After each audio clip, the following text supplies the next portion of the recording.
Hello everyone, I'm Pam Delaire, and today I will be showing you how to make no-knead sourdough bread.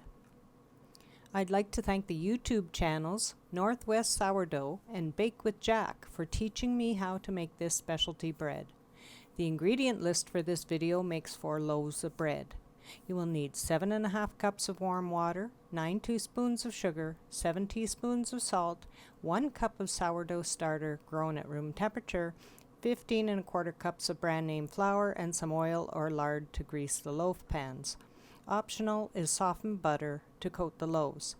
I also included the weight measures for those of you with scales.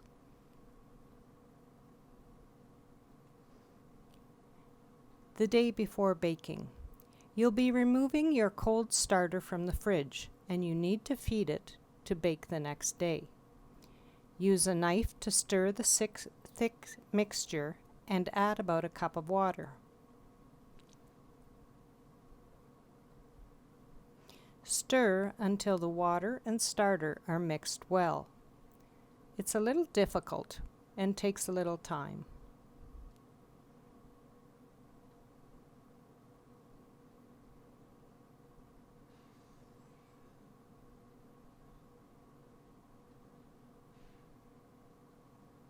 You'll need some flour on hand to thicken the liquid.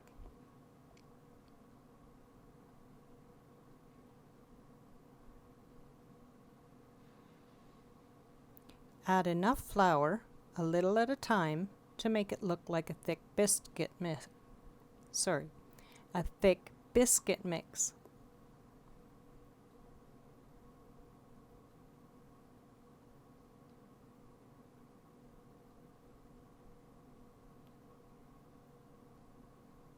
Don't worry if you add a little bit too much flour. You can always add a little bit more water to balance it out.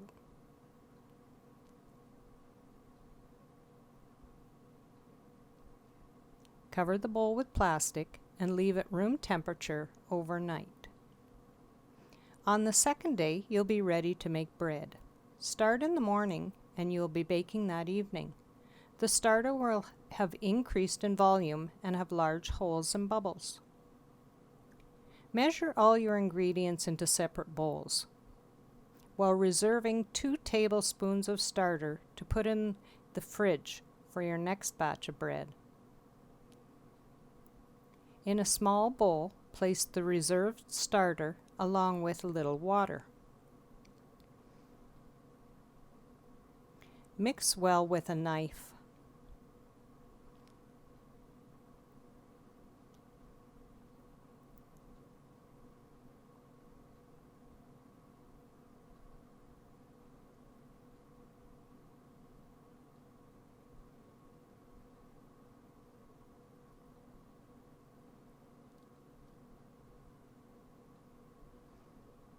Then add just enough flour to make it look like biscuit dough again.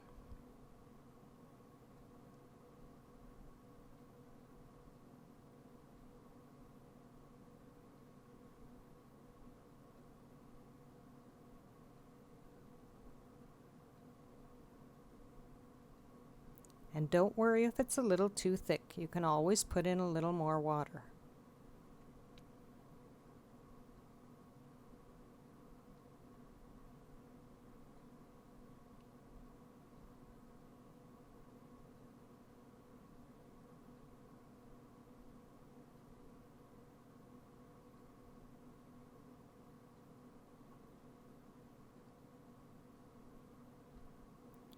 Wrap the bowl with plastic and label it before it goes in the fridge. This will last 1 week in the fridge until it needs feeding again, or until you make bread.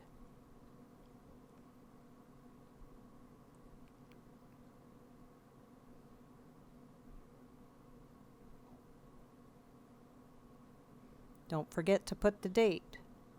I usually put the date that the sourdough starter was originally created.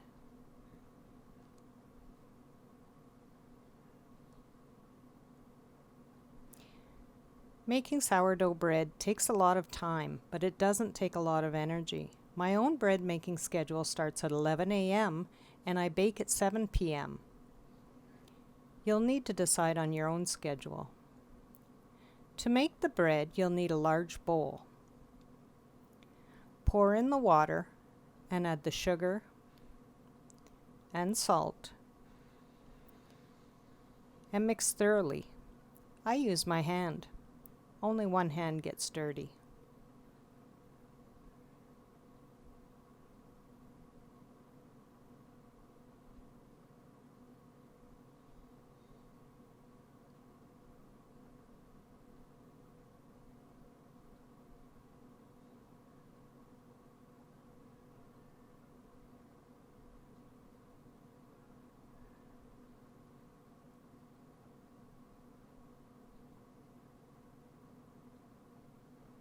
Add the starter that you've grown overnight in room temperature.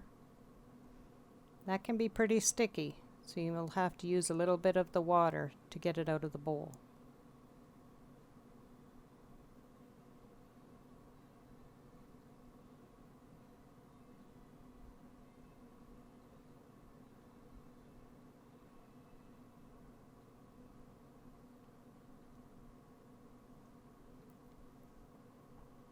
Mix the starter in well. You're going to find it has long, gooey strands. That's just the gluten from the flour.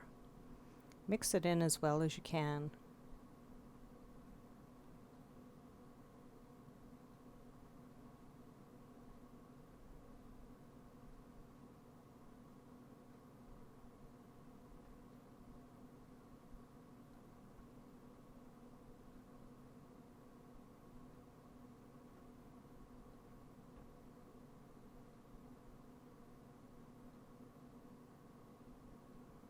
Now take all the flour and dump it in all at once.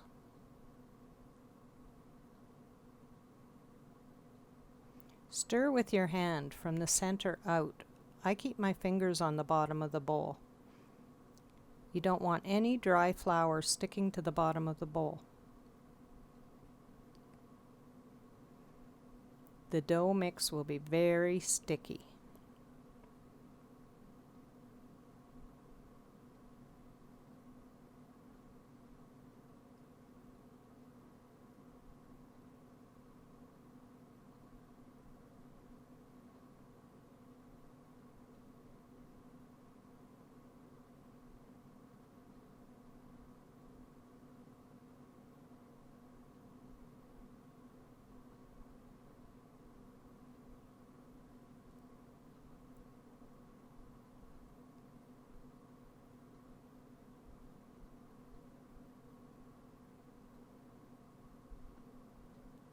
At this point, you're almost done, just getting the last of the dry flour mixed in with the dough.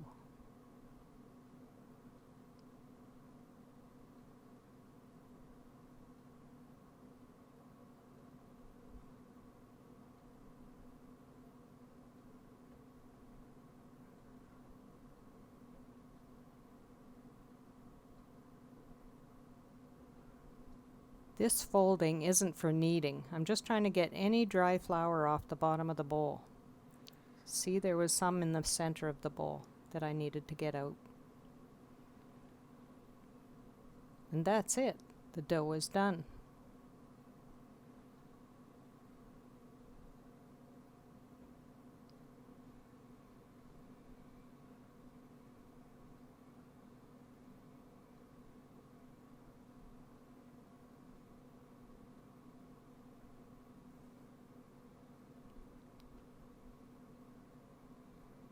Time to clean off the hands and then cover the bowl with plastic wrap for at least 2 hours.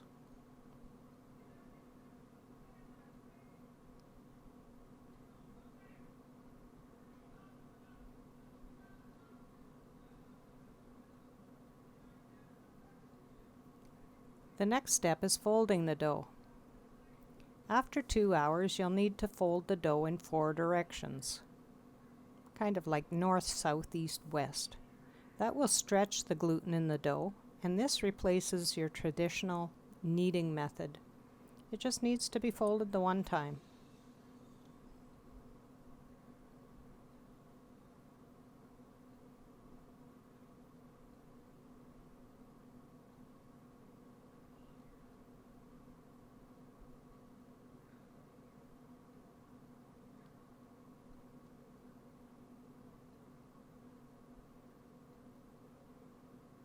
Cover the bowl again, and it's going to sit for another 2 hours.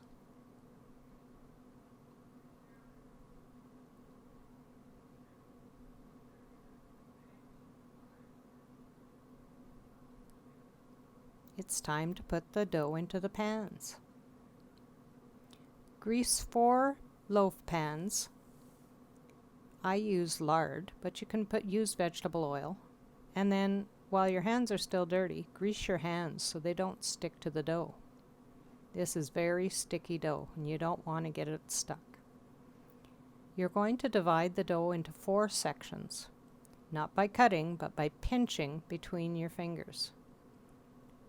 So I first divide it into 2 sections, turn the bowl, and divide the first half into 2 again. Now this is like children's slime. When you pick it up, it wants to drop. So I use the effect of gravity to let a ball form. I just let it droop out of my hand and then throw it in the pan fast. It takes time to get it perfect, but the more you make the bread, the faster you'll get to know the technique. If you forget, you can watch the video over again.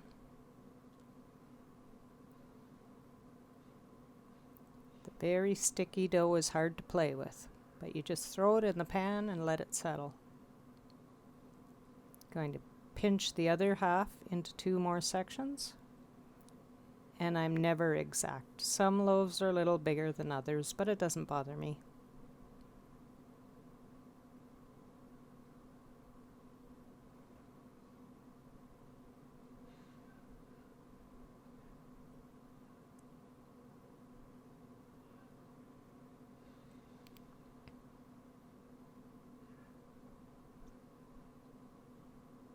Don't worry about getting a crust on the dough. The dough is so soft, it will form its own crust naturally.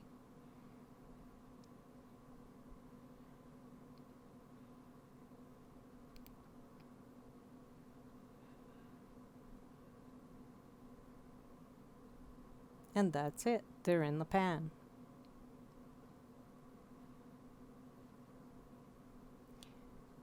As an option, I like to butter the top of the loaves. This makes a nice soft crust compared to a hard sourdough crust.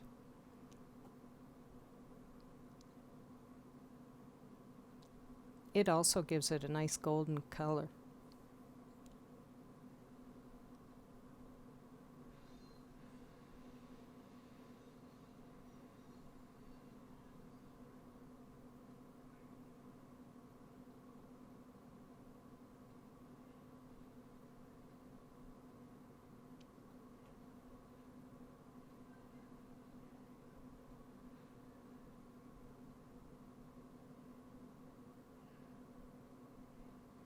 It's time to set aside the loaves, and they'll be rising for about 4 hours or until over the top of the pans.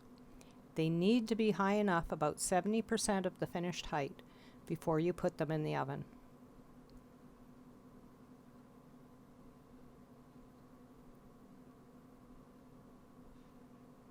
After 4 hours, they're ready to go in the oven into a preheated 350-degree oven. And you're going to bake it for 50 minutes. Because they're so heavy, they take a long time to bake. You don't want any spongy loaves.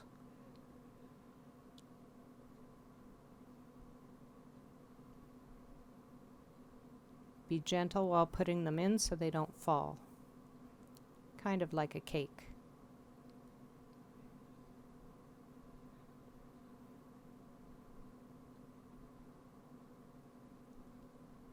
After 50 minutes of baking, the bread is ready to remove from the oven. You need to remove them immediately from the pans, or they'll collect moisture in the crust.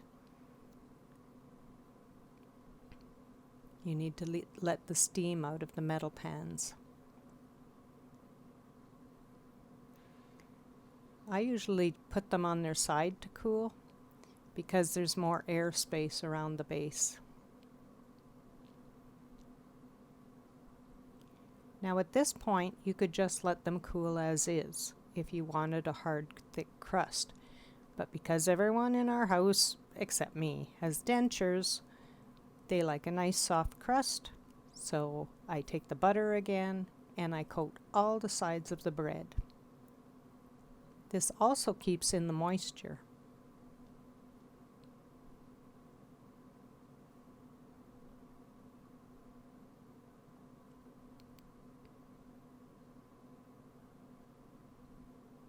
You can see I'm using a Teflon brush.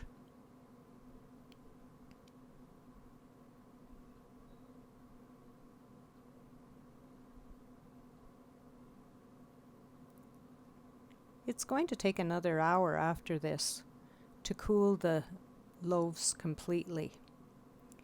You don't want to wrap them until they're cool. So after another hour, they can be wrapped tightly. So what I do is usually take a saran wrap or some kind of cling wrap and wrap them first before putting them in a bread bag. What this does is allow all the moisture to stay in the bread, because sourdough bread is basically a one-day-old bread. After one day, it gets really dry. So by keeping them in 2 layers of plastic wrap, it lasts longer, about 2 days to 3 at the most. You'll want to eat the bread fresh in the morning or late at night after it's cool, or you can freeze it after it's been wrapped. But it's only going to last in the freezer about a week before it starts to dry out. It's just the nature of the bread. It's best used within a week.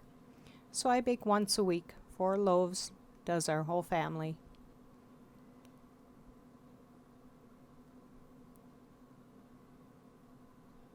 The main thing to note about this bread is do not refrigerate it. If you're leaving it out to use for the next day, place it on your counter and leave it at room temperature.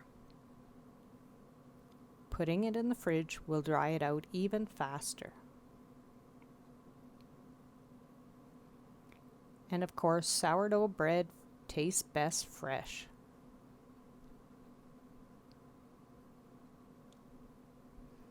And if you have any questions about baking sourdough bread, you can post a message on the YouTube channel under the video links. I'm going to have the recipe there that you can use yourself or share with others. Thanks so much for watching. I hope you enjoy your bread.